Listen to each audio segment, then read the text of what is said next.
Assalamualaikum warahmatullahi wabarakatuh. Sampurasun.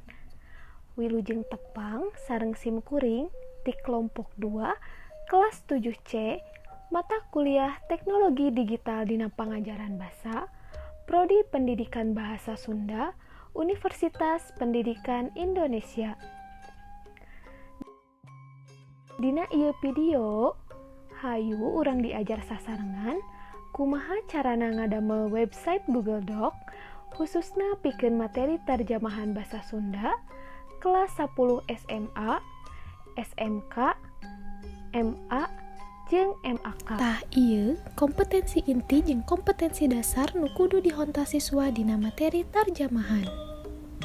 Lengkah munggara nu kudu dilakukeun nyaeta ketik Google Docs dina Google, tuluy pilih alamat https://docs.google.com. Tah sanggeus kabuka, katiten bakal aya tampilan saperti kieu. Nu bakal jadi tampilan utama atawa tampilan mimiti dina websitena.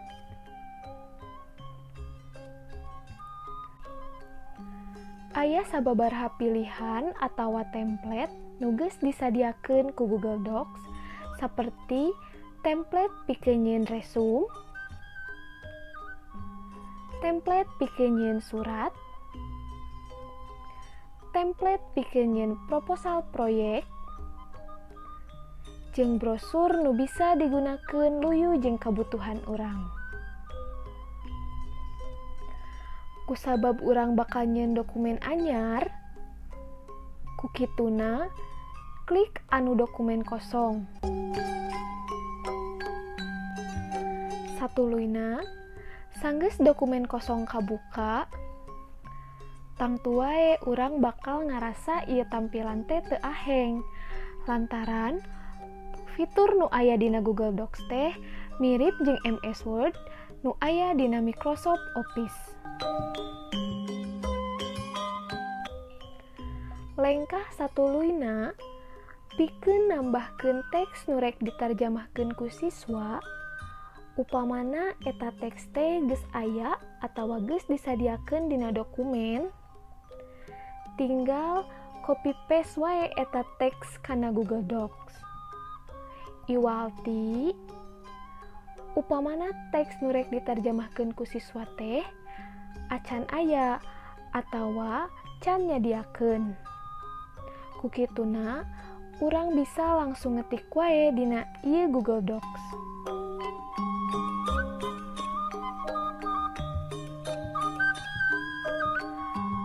Sanggeus aya teks mah urang tiasa langsung ngedit,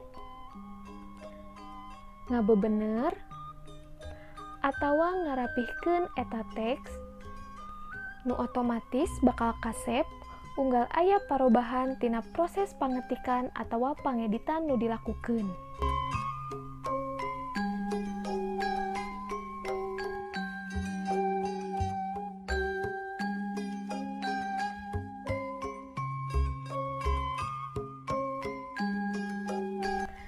Tah ayeuna mulai kana proses kumaha cara ngalarapkeunana materi tarjamahan basa Sunda ngagunakeun Google Docs.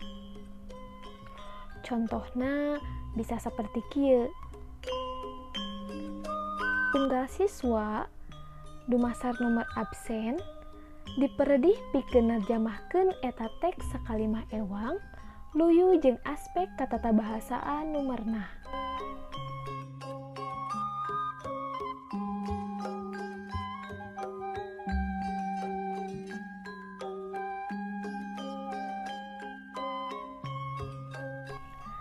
Cara nu kudu dilakukeun siswa nyaeta blok teks bagian nu rek dipilih, tuluy otomatis di belah katuhu aya tanda plus atawa tambah, klik tanda plus, sanggeus diklik Siswa bisa langsung ngomentaran ku cara narjamahkeun eta kalimah ti basa Indonesia ka bahasa Sunda atawa sabalikna. Luyu jeung teks nu disadiakeun ku guru.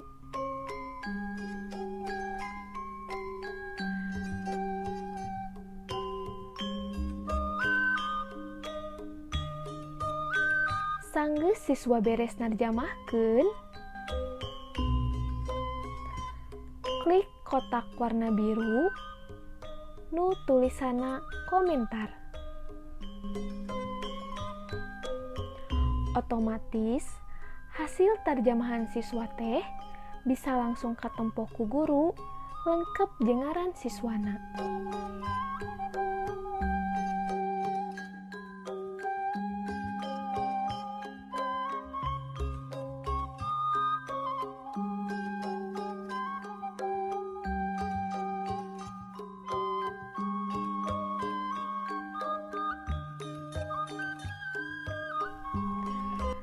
Satuluyna, pikeun ngabagikeun eta dokumen ka siswa, di luhur tungtung katuhu,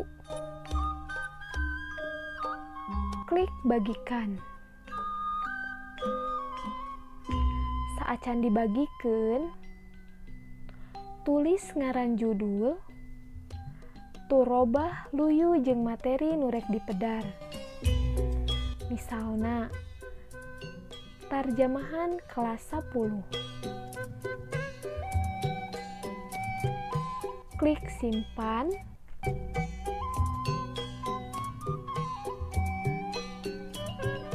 Pikeun sakabeh jalma nu miboga link bisa ngakses ieu dokumen, robah ka saha wae nu miboga link.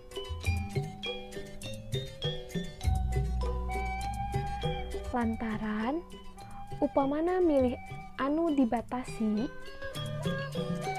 teu sakabeh jalma bisa ngakses ieu dokumen.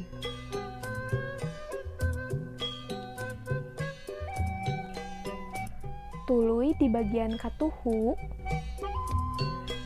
klik anu pemberi komentar.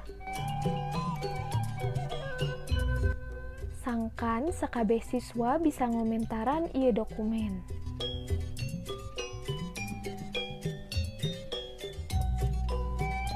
Sanggeus kitu, klik salin link, tuluy klik selesai. Ieu link teh bisa langsung dikirimkeun ka grup WhatsApp siswa.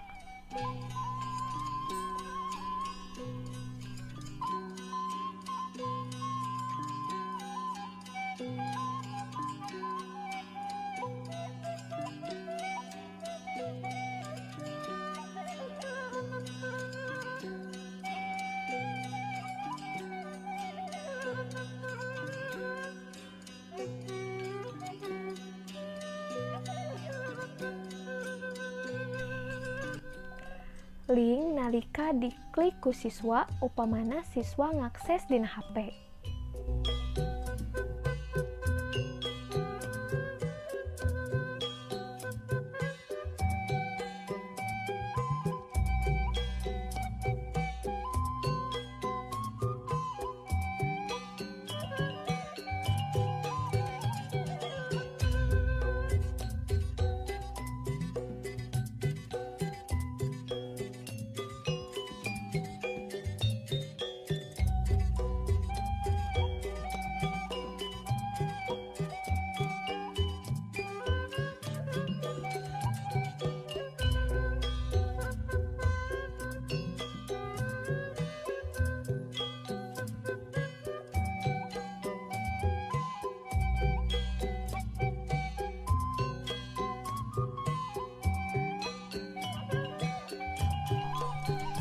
Kukituna, naliwatan website Google Docs, proses pangajaran khususna pikeun pangajaran daring materi tarjamahan kelas 10 bisa leuwih sistematis, kapantau ku guru, lantaran bisa dikerjakeun atawa diedit bebarengan ku sakabeh siswa. Cindekna mah ngagampangkeun pikeun guru jeung siswa.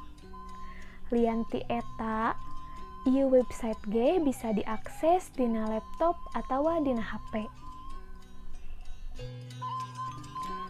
Rupina sakitu nu tiasa kapihatur, mugia aya mangfaatna kanggo urang sadayana.